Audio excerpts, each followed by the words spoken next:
Hindi man araw-araw na nakangiti,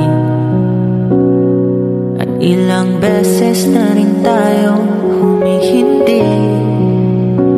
Di na mabili